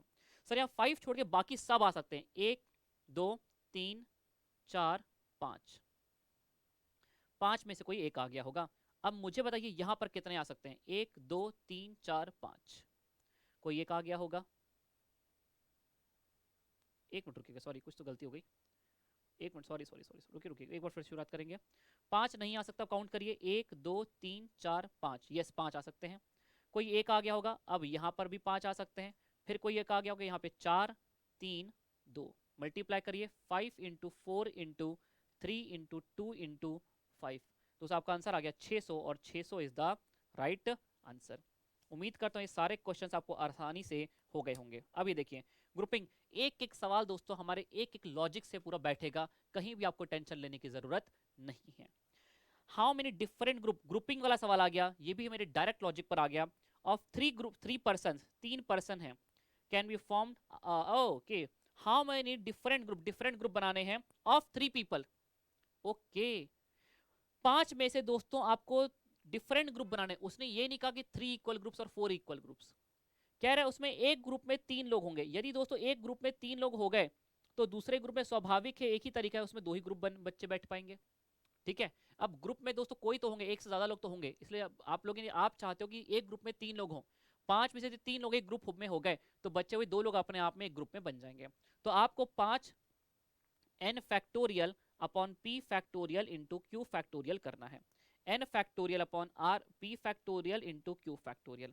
यहाँ पे दोस्तों एक m फैक्टोरियल भी एक्स्ट्रा आता है हमारे लॉजिक में, लेकिन सिंस यहाँ पे एक भी इक्वल नंबर ऑफ ग्रुप्स नहीं है, आपको टेंशन लेने की जरूरत नहीं है। 120 डिवाइड बाय 3 फैक्टोरियल 6 इंटू 2 कितना हो जाएगा, 120 divided by 3 factorial is the 6 divided by, sorry 120 divided by 6 divided by 2 कितना हो गया आपका 10। Guys 10 is the right answer. बड़ा अच्छा सवाल था पर बहुत इजी क्वेश्चन था एट द सेम टाइम। आइए अगला, in how many ways four person can be seated in randomly in which 6 boys हैं और 4 गर्ल्स हैं। आइए देखते हैं। सो देर आर एग्जैक्टली 2 गर्ल्स, चार लोगों का ग्रुप बनाने जिसमें एग्जैक्टली दो ही गर्ल होंगी, मतलब 2 गर्ल होंगी तो सीधी बात है बचे हुए 2 बॉयज होंगे। आपको सिलेक्शन करना है यहाँ पे 2 लड़कियों का और 2 बॉयज का। एग्जैक्टली 2 गर्ल्स, 4 में से 2 लड़कियां 4C2, एग्जैक्टली 2 बॉयज 6 में से 2 लड़के 6C2। यदि दोस्तों आप इसे सॉल्व करेंगे तो आपको आंसर मिल जाएगा। ये मैं सॉल्व भी कर देता हूं, n factorial upon n minus R factorial into R factorial into n factorial upon n minus R factorial into R factorial. दोस्तों ये सीधे सीधे कैंसिल हो गया। अब मुझे पता है 6 फैक्टोरियल होता है 720 divided by 2 factorial 2 factorial 2 factorial 3 times divided by 2 divided by 2 divide by 2। दोस्तों आंसर आ गया 90, ऑप्शन ए। तो सर अब ये नंबर्स आपको झोली में लेकर के आने हैं, इन्हें बिल्कुल भी ज़ाया मत होने दीजिएगा। चलिए आगे बढ़ेंगे, आइए आगे बढ़ेंगे दोस्तों। मैंने कहा था एडवांस शॉर्टकट नंबर 4 से सवाल आएगा, एडवांस शॉर्टकट नंबर 4। कितने सारे क्वेश्चंस करवाए थे एडवांस शॉर्टकट से, और ये भी कहा था इससे क्वेश्चन आएगा, और शॉर्टकट पहले ही बना के आपको दे दिया था। चलिए दोस्तों अच्छा लग रहा है सब देख करके। सुनिएगा सर, यहाँ पे आपको निकालना है NP3 upon NP2 is equal to 2:1 वाला रेशियो देके रखा है, आपसे n की वैल्यू मांगा है। मैंने पहले कहा था छोटे मोटे जो क्वेश्चन होंगे जिसमें एक ही वेरिएबल की वैल्यू निकालना है, अलजेब्रिक बेस्ड में मैंने आपको हाल ही में सिखाया है। तो आप क्या करेंगे, आप ऑप्शन से क्वेश्चन जाइए, जिसने भी आपको RHS दे दिया वो ऑप्शन राइट है। यदि मैं ऑप्शन ए को राइट मानूं तो दोस्तों मैं 4 पुट करूंगा, 4P3 डिवाइडेड बाय यदि 4P2 मुझे 2/1 मिलता है तो बात बन जाएगी। कितना हो जाएगा, n factorial upon n minus R factorial upon n factorial upon n minus R factorial. दोस्तों इसे ऊपर लेके जाइए, 4 फैक्टोरियल अपॉन 1 फैक्टोरियल, ये ऊपर जाएगा मल्टीप्लाई में रेसिप्रोकल हो जाएगा, 2 फैक्टोरियल अपॉन 4 फैक्टोरियल, ये cancel, 2 factorial is 2, 1 factorial is 1। दोस्तों ये ऐसा ऑप्शन है मुझे जो 2:1 दे रहा है, तो ये ऑप्शन राइट हो जाएगा। चलिए अगला सवाल दोस्तों, ये सारे क्वेश्चंस मैंने इससे बेहतरीन बेहतरीन शॉर्टकट से सब कुछ करवाए हुए हैं। नंबर लाइंग बिटवीन 100 से लेके 300 के बीच में, नंबर फ्रॉम 100 टू 300 मतलब इंक्लूडिंग 100 है, which are divisible by 4 and 5, जो 4 और 5 दोनों से कटते होंगे, 4 और 5 दोनों से कटते होंगे। दोस्तों 100 ही एक ऐसा नंबर है, पहला नंबर तो जो 4 से भी कटता है और 5 से भी कटता है, तो पहला नंबर तो हो गया 100। अब अगला नंबर क्या होगा, 5 से कटने के लिए 105 होना चाहिए, और 4 से कटने के लिए अगला नंबर 104 होना चाहिए। तो 105 के बाद और 4 ऐड करेंगे, बात नहीं बन रही। दोस्तों इसका लीस्ट कॉमन फैक्टर है 2 और ये लीस्ट कॉमन फैक्टर है इसका 5, मल्टीप्लाई करके आता है 10। यदि आप 100 में प्लस 10 करो तो 110 होता है। अब 110 5 से तो कट रहा है, लेकिन 110 जो है दोस्तों वो 4 से नहीं कट रहा, 27.5 आ गया, और 10 ऐड किया 20।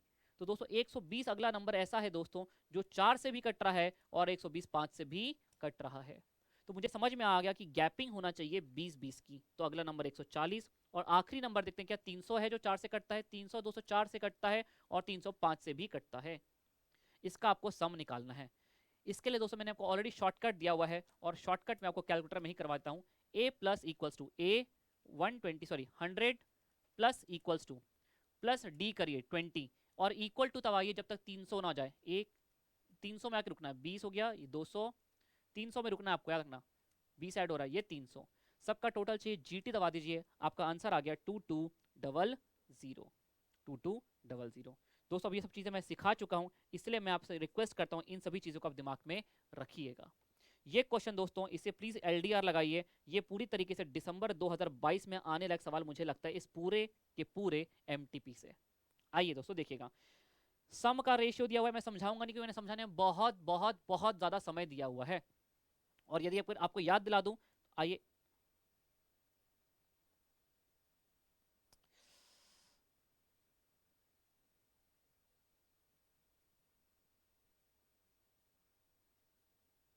ये देखिए दोस्तों, यहां पर हम जब एडवांस शॉर्टकट कर रहे थे तो मैंने आपको कहा था आप लगाइए, इस पे लगाइए शॉर्टकट, और मैंने लिखवाया है आपको यहां पर भी कि नवंबर 2000,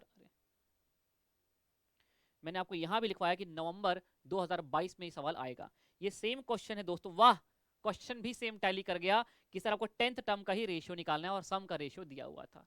आइए अब मैं इस क्वेश्चन को आपको करवाता हूं। मैंने आपको समझाया था जब भी ऐसी बात होगी ये तो आप n की जगह 2m-1 से रिप्लेस कर दीजिएगा।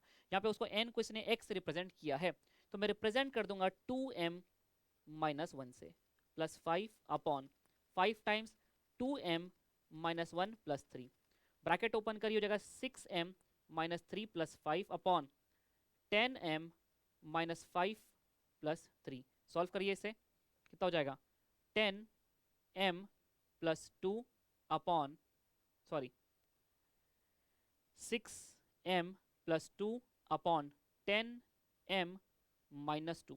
आपको 10th टर्म का रेशियो निकालना है। आप m की जगह 10 पुट कर दीजिए, कितना हो जाएगा 60 प्लस 2 दैट इज 62 और 100 माइनस 2 दैट इज 98। किससे कट रहा है, 2 से कट रहा है, 62 डिवाइडेड बाई 2 दोस्तों कितना आ गया 31 और 98 डिवाइडेड बाई 2 आपका आ गया 49। So guys the right answer is 31 upon 49, option A. मैंने पहले कहा था यदि एग्जाम में सवाल आएगा तो प्रूफ करने में हम टाइम नहीं बना सकते, इसलिए मैंने आपको 5 से 6 एडवांस शॉर्टकट लिखवाए, एज इट इज डायरेक्ट सवाल आप पूरी तरीके से उससे एक्सपेक्ट कर सकते हैं। चलिए दोस्तों, चलिए आगे बढ़ेंगे दोस्तों। क्वेश्चन नंबर 31 देखिए अब आप लोग, 31, आइए यहाँ पे रिलेशंस और सेट के क्वेश्चन शुरू हो रहे हैं। हालांकि इस बार अभी सेट पे क्वेश्चन है, रिलेशन पे एक भी क्वेश्चन एमटीपी पर नहीं है, पर अभी लास्ट का ट्रेंड ये कहता है कि रिलेशंस और फंक्शन पे इंस्टीट्यूट बहुत ही बेहतरीन सवाल पूछती है डोमेन और रेंज पे। आइए देखते हैं, out of total 150 students 45 passed in accounts. दोस्तों यहाँ पे अकाउंट्स वाले हैं, यहाँ पर एक सब्जेक्ट, टोटल 3 सब्जेक्ट हैं इस सवाल में, इसलिए मैं 3 बॉक्स पहले बना देता हूँ। देखिए 150 45 पास्ड इन अकाउंट्स, ये रहे अकाउंट्स पर 45, ठीक है। आगे बढ़ते हैं, 30 in economics, 30 in economics, okay. 50 in maths guys, ये रहा मैथ्स, इस पर है 50, ठीक है अमन सर। आगे बढ़ते हैं, 13 both accounts and maths guys, accounts and maths, ये रहा, ये आपको इंटरसेक्शन देके रखा हुआ है कितना 30।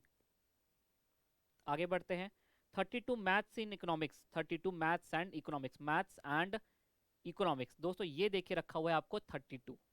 और 35 इन अकाउंट्स एंड इकोनॉमिक्स, बचा अकाउंट्स एंड इकोनॉमिक्स, इसमें देखे रखे हैं आपको 35 स्टूडेंट्स, ठीक है। और 25 पास्ड इन ऑल 3, मतलब ये तीनों में पास होने वाले, ये आपको देके रखे हुए हैं 25। चलिए मैं इसको बाहर एरो निकाल लिखता हूँ, ये आपको लिखे हुए हैं 25।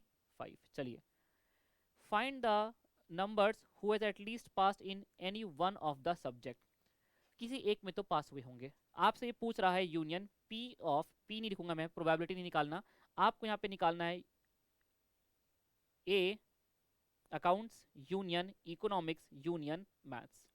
हमने पढ़ा था ये क्या हो जाएगा, P of A plus P of E plus P of M. Intersection सारे के सारे 2 बार ऐड हो गए, इसलिए सब्ट्रैक्ट करेंगे, minus P of A intersection E minus P of E intersection M minus P of M intersection A. Sir इसमें 3 बार centre वाला add हुआ और 3 बार सब्ट्रैक्ट हुआ, अभी तक एक बार भी ऐड नहीं हुआ इंटर कॉमन इंटरसेक्शन, तो ऐड कर देंगे, मैं पी लिख रहा हूँ, प्रोबेबिलिटी नहीं आना चाहिए, A intersection E intersection M. दोस्तों आइए सब कुछ हम यहीं पे कर सकते हैं। सर आप ये ऐड करिए, 45 plus 30 plus 50 minus 35 minus 32 minus 30। Sir इसमें सेंटर वाला पार्ट एक बार भी ऐड नहीं हुआ, प्लस 25। तो दोस्तों 53 आ रहा है टोटल, एटलीस्ट एक में तो भी पास हुए ही होंगे। चलिए guys, this is how you have to solve the question. चलिए आगे बढ़ेंगे, आगे बढ़ेंगे दोस्तों। 1 2 3 दिया हुआ है, तो बताइए ये किस में होगा। जैसा कि आप सभी को पता है, यदि मान लीजिए एक सेट में एलिमेंट है 1 2 3, तो यदि हर एक एलिमेंट अपने आप खुद से मैप करता है, सारे के सारे एलिमेंट जो ए में प्रेजेंट है, यदि सभी के सभी अपने आप से मैप करते हैं, तो हम कहते हैं वो रिफ्लेक्सिव हो जाते हैं। यदि मान लीजिए 1 1 से मैप कर गया, 2 2 से मैप कर रहा है, और 3 भी 3 से मैप कर रहा है। अब इसके साथ भले और भी मैपिंग होंगी, पर यदि सारे एलिमेंट जो यहाँ पे प्रेजेंट हैं, यदि उनकी सभी की अपने आप से मैपिंग अवेलेबल है, तो इसे हम कहते हैं रिफ्लेक्सिव। अब यहाँ पे आपके 1 से 1, 2 से 2, 3 से 3 मैपिंग अवेलेबल है। बाकी एक्स्ट्रा कोई भी मैपिंग अवेलेबल हो, पर यदि ये 3 अवेलेबल है, तो उन्हें रिफ्लेक्सिव का दर्जा मिल जाएगा। इसी वजह दोस्तों ये रिफ्लेक्सिव है। अच्छा, इक्विवेलेंस हो जाते हैं यदि सिमेट्रिक ट्रांजिटिव रिफ्लेक्सिव होते, तो यदि 1, 2 है और 2, 1 भी है, तो दोस्तों वो हो जाता हमारा सिमेट्रिक। लेकिन ऐसा यहाँ पे बाकी चीजें सेटिस्फाइड नहीं हो रही हैं। चलिए आइए आगे बढ़ेंगे। ये देखिए, ये मुझे बहुत बहुत एक अच्छा क्वेश्चन लगा। इसे आप लगाइए LDR, लास्ट डे रिवीजन के हिसाब से आप इसे याद करिएगा, बहुत अच्छे समझना। एक सेट है दोस्तों जिसमें स्क्वायर ऑफ नेचुरल नंबर्स हैं। तो सेट क्या है, सेट क्या है, स्क्वायर ऑफ नेचुरल नंबर्स हैं। मतलब आपका सेट है 1 square, 2 square, 3 square, 4 square, 5 square, 6 square and so on. अब दोस्तों ये कह रहा है यदि मान लीजिए x भी a को बिलोंग करता है, y भी a को बिलोंग करता है, मतलब x भी एक नेचुरल नंबर है, एक नेचुरल नंबर है, और y भी एक नेचुरल नंबर का होल स्क्वायर। ये दोनों x और y दोनों के दोनों नेचुरल नंबर के स्क्वायर हैं।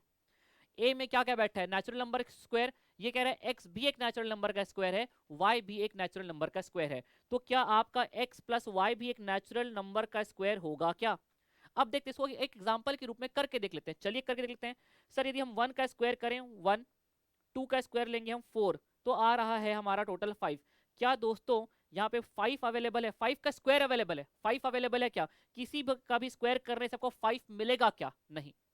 तो दोस्तों मैं कहूंगा ये ट्रू नहीं है। आप समझिए, मुझे 5 का स्क्वायर अवेलेबल है, पर मुझे 5 मिला। 5 अवेलेबल है क्या? उस सेट ए में नहीं अवेलेबल है। अब अगला देखिए, x माइनस वाई। मान लेते हैं x है मेरा 2 का स्क्वायर और y है मेरा 1 का स्क्वायर। अब देखिए 2 का स्क्वायर मैंने किया, माइनस 1 का स्क्वायर किया, दैट इज 4 माइनस 1 किया 3। 3 अवेलेबल है ही नहीं, किसी का भी स्क्वायर करने से 3 नहीं मिलेगा आपको। 3 का स्क्वायर 9 है, पर 3 नहीं है, तो ये भी हो गया गलत। उसी प्रकार से दोस्तों ये भी गलत हो जाएगा। लेकिन जब भी आप किसी दो परफेक्ट स्क्वायर को मल्टीप्लाई करते हैं दोस्तों, जब भी आप किसी दो परफेक्ट स्क्वायर को मल्टीप्लाई करते हैं, तो वो भी किसी का परफेक्ट स्क्वायर ही बनता है। जैसे कि अब यहां पे देखिए, यदि आपने 2 का स्क्वायर 4, 3 का स्क्वायर 9 मल्टीप्लाई किया 36, 36 अवेलेबल है। देखिए 6 का स्क्वायर 36 अवेलेबल है। आपने किया 4 का स्क्वायर 16, 5 का स्क्वायर 25, 16 इंटू 25 दोस्तों आ रहा है 400। ये दोस्तों 20 का स्क्वायर है, 400 आ गया। 400 का अंडर रूट लीजिए, ये भी परफेक्ट स्क्वायर है किसका? 400 भी परफेक्ट स्क्वायर है 20 का, तो ये भी अवेलेबल है। तो इसी वजह से दोस्तों आपका ऑप्शन डी यहां पे हो जाता है राइट। ये एक क्वेश्चन अच्छा लगा। थोड़ा सा यहाँ पे गलती ये हो सकती थी, बच्चा देखा हाँ सर 5 अवेलेबल नहीं, 5 अवेलेबल नहीं है, 5 का स्क्वायर अवेलेबल है सेट ए में। तेरा 5 आ रहा है, 5 तो बन ही नहीं रहा कहीं पे सेट ए में। तो x plus Y belongs to A नहीं है। लेकिन x इंटू वाई में मैंने देखा सब कुछ अवेलेबल था। इस किसी भी दो परफेक्ट स्क्वायर का जो बनेगा, एक परफेक्ट स्क्वायर ही बनेगा, किसी का परफेक्ट स्क्वायर ही बनेगा। चलिए दोस्तों, वीडियो छोटा रखना है, ज्यादा बड़ा नहीं करेंगे, सुनिएगा। If the fifth term of the GP, मतलब ए आर की पावर 4 देके रखा है 32, third term of the GP A R की पावर 2 को देके रखा है आपको 8, कह रहा है then sixth term of the GP. अब ये क्वेश्चन ना ही पूछे तो बेटर होगा, कोई बात नहीं। आप क्या करेंगे, फिफ्थ टर्म को डिवाइड कर दीजिए दोनों को, तो दोस्तों ए से ए कट जाएगा, ये ए स्क्वायर आर स्क्वायर आ जाएगा, 32 डिवाइडेड बाई 8, अंडर रूट ले लीजिए, आपका कितना आ जाएगा, आपका आर आ जाएगा 2। आपको निकालना है सिक्स टर्म ए आर की पावर 5, ए आपको पता है कितना, ए भी निकाल लीजिए यहाँ से। आप आर की जगह 2 पुट करेंगे तो ये हो जाएगा 2 का स्क्वायर 4 इज इक्वल टू 8, तो आपका ए आ जाएगा 2। दोस्तों ए भी आ गया, आर भी आ गया, पुट कर दीजिए 2 इंटू 2 की power 5, 32 into 2 that is 64 option. अरे क्या गलती हो गई, सिक्स टर्म निकालना था, अरे अरे अरे क्या हो गया। Then the six term A R की पावर 5, 2 की पावर 5 इंटू 2 एक मिनट रुकिए, कुछ गलती हो गई होगी यहाँ पे दोस्तों।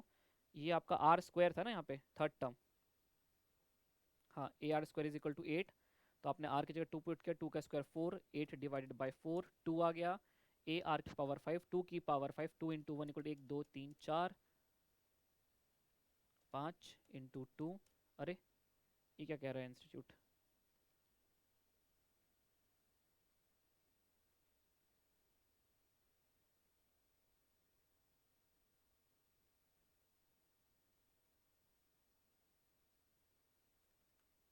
एक मिनट रुके, चेक कर रहा हूँ बस मैं।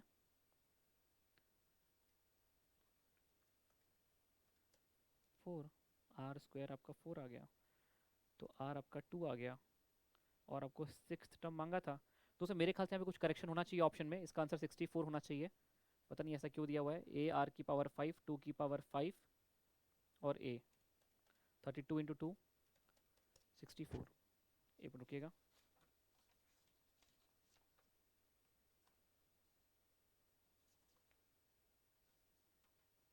मैंने सर करेक्शन तो मार्क नहीं किया है इसमें कहीं अभी तक।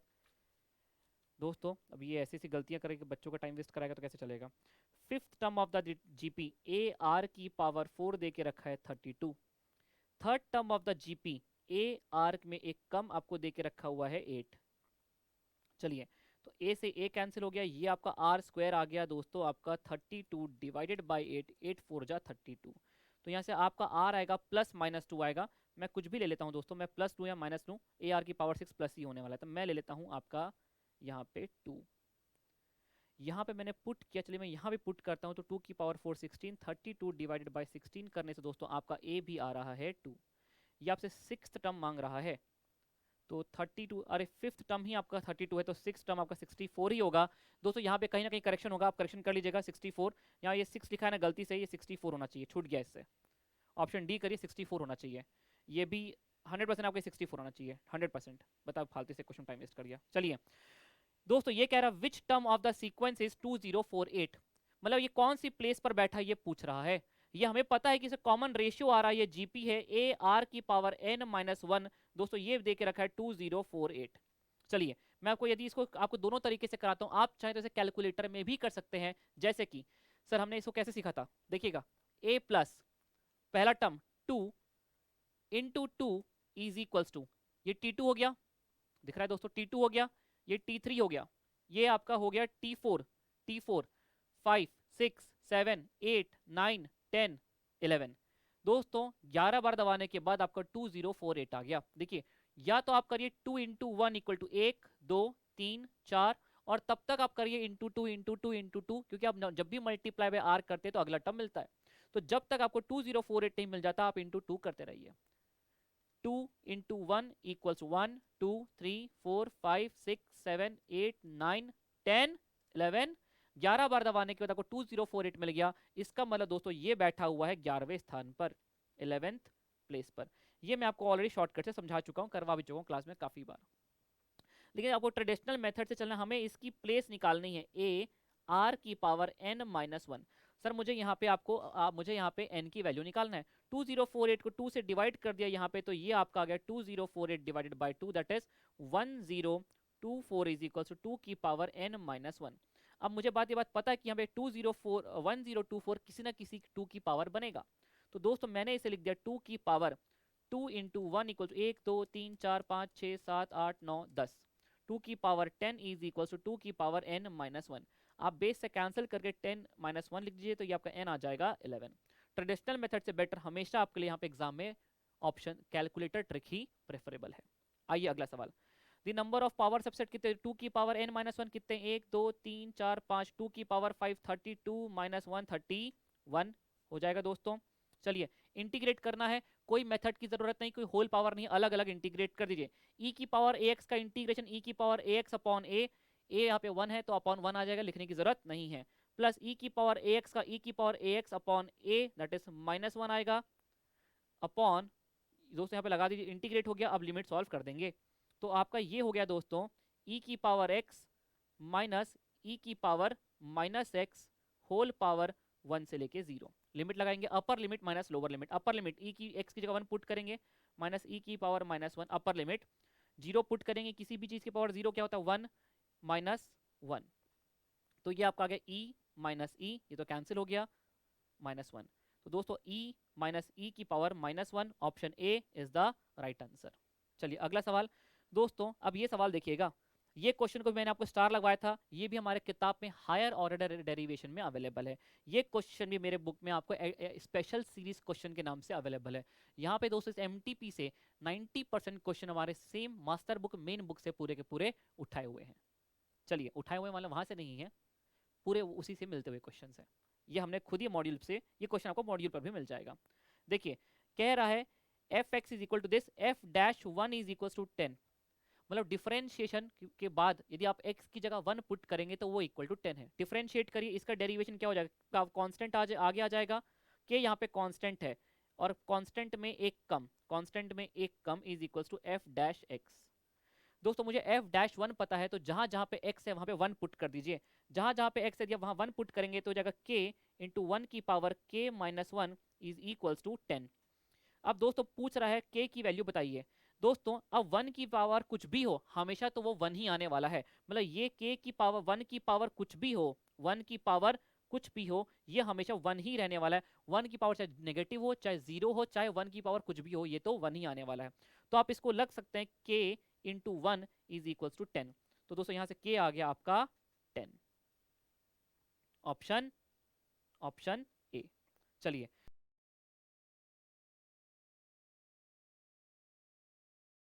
चलिए दोस्तों अगले सवाल की तरफ आगे बढ़ेंगे, क्वेश्चन नंबर 39। अब देखिए ये आपका हायर ऑर्डर डेरिवेशन पर बेस्ड क्वेश्चन है, अपने ऑलरेडी हमने क्लास में सेम क्वेश्चन किया हुआ है।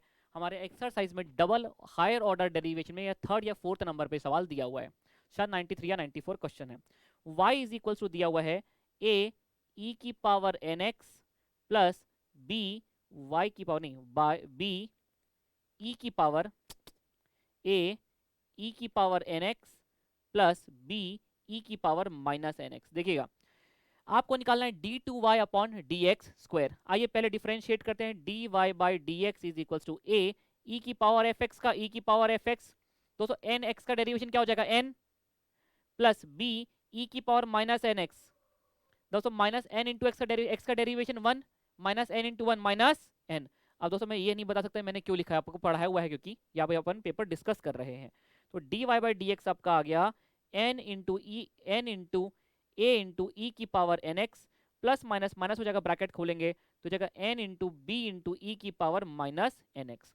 सर ये एक बार डिफरेंशिएट करने को कहा होता तो ये हमारा आंसर टैली कर गया होता, लेकिन सेकंड दो बार डिफरेंशिएट करवा रहे हैं, एक बार और डिफरेंशिएट किया, D two Y upon D X square is equal to N A E की power N X into A minus N into B into E की पावर माइनस एन एक्स और अगेन एन एक्स का integration minus N. तो फिर से आप जब bracket open करेंगे तो जाएगा D two Y upon D X square is equal to N A, sorry यहाँ पे एन आएगा दोस्तों, एन इंटू एन कितना हो जाएगा आपका, एन इंटू एन हो जाएगा आपका N square into A into E की power N X minus minus plus हो जाएगा N square into B E की पावर माइनस एन एक्स। क्या कॉमन ले लें दोस्तों, सर आप एन स्क्वायर कॉमन ले लीजिए तो बचेगा ए ई की power N X plus B E की पावर माइनस एन एक्स। और आप देख सकते हैं ये ए ई की power N X plus B E की पावर माइनस एन एक्स, इसे ही हमने कहा था यहाँ पे क्वेश्चन में y। तो आप इस पूरे को रिप्लेस कर सकते हैं एन स्क्वायर इंटू वाई से, तो आपका आंसर हो जाएगा N square Y, the option A. Guys we are done with this. आइए अब ये क्वेश्चन भी मैंने स्टार लगवाया था और ये क्वेश्चन भी मैंने आपको अलग से क्लास में करवाया था। ये क्वेश्चन काफी ज्यादा अच्छा क्वेश्चन है, बिल्कुल एग्जाम में आने लायक सवाल है। ये एक ऐसा क्वेश्चन था जो 2012 में भी आया था और 2013 में अगले अटेम्प्ट में तुरंत रिपीट हो गया था गाइस। आइए कैसे करेंगे दोस्तों, हमें पता है ए की पावर एफ एक्स का, सॉरी ए की पावर एक्स का इंटीग्रेशन वो होता है ए की पावर एक्स अपॉन लॉग ए। लेकिन अमन सर यहाँ पे 3 ए की पावर एक्स, ए की पावर एक्स, ए की पावर एक्स बैठे हुए हैं, इसे कैसे सिंप्लीफाई करें दोस्तों, बहुत आसान है। देखिए 2 की पावर 3x का मतलब होता है 2 की पावर 3 इंटू एक्स, 3x का मतलब क्या है 3 इंटू एक्स, तो 2 की पावर 3 कितना हो जाएगा 8 की पावर x लिख दीजिए इसे, 3 की पावर 2x, 3 का स्क्वायर कितना 6 की पावर x लिख दीजिए इसे, और ये लिखा है 5 की पावर x। सर तीनों की पावर सेम है और तीनों मल्टीप्लाई में, तो क्या मैं इसे 8 इंटू 6 इंटू 5 की होल पावर x लिख सकता हूँ, द आंसर इज यस। तो दोस्तों ये हो जाएगा आपका 8 इंटू 6 इंटू 5, दैट इज ये हो जाएगा, अरे कुछ गलत हो गया, 2 का क्यूब 8, 3 का स्क्वायर, सॉरी यहाँ पे 3 का स्क्वायर 9 आएगा, सॉरी सॉरी सॉरी, 3 का स्क्वायर 9 और यहाँ पे 9। आप जैसे ही मल्टीप्लाई करेंगे 8 इंटू 9 इंटू 5, ये आपका आ जाएगा 360 360 की पावर x। क्या आप सभी को a की पावर x का इंटीग्रेशन आता है? यस अमन सर, a की पावर x का होता है a की power x upon log a, that is log 360। अब इसने 360 के फॉर्म में दोस्तों नीचे तो लिख दिया log 360, नीचे मिल गया, बाकी किसी भी ऑप्शन में log 360 नीचे नहीं है। लेकिन ऊपर कैसे मिलेगा? आपने 360 कैसे बनाया था? इसको स्प्लिट करके बनाया था, सॉरी इसको कंबाइन करके बनाया था। आप इसको वापस लिख दीजिए 2 की पावर 3x इंटू 3 की पावर 2x इंटू 5 की पावर x। अल्टीमेटली वो लिखा है 360 upon 360। Guys the option B. ऐसा एक भी क्वेश्चन दोस्तों डेरिवेशन इंटीग्रेशन में नहीं है। मैंने बहुत ही ज्यादा कॉम्प्रिहेंसिव और बहुत ही ज्यादा बहुत सोच समझ के डेरिवेशन और इंटीग्रेशन आपको पढ़ाया था, और मैंने कहा था कुछ मत करके जाना, जितने सवाल कराऊं इसी को ही करके जाना, आपको मिलेंगे ही मिलेंगे 5-6 नंबर। दोस्तों here we are done with the discussion of the paper of business mathematics. दोस्तों अभी इसी के डिस्कशन लगभग मुझे लग रहा है 1 घंटे से ऊपर हो गया होगा, एक सवा घंटा। एक और डिस्कशन का मैं वीडियो अपलोड करूंगा, इसका पार्ट 2, जिसमें हम लॉजिकल रीजनिंग और स्टैटिस्टिक्स डिस्कस करेंगे। सी यू एवरीवन।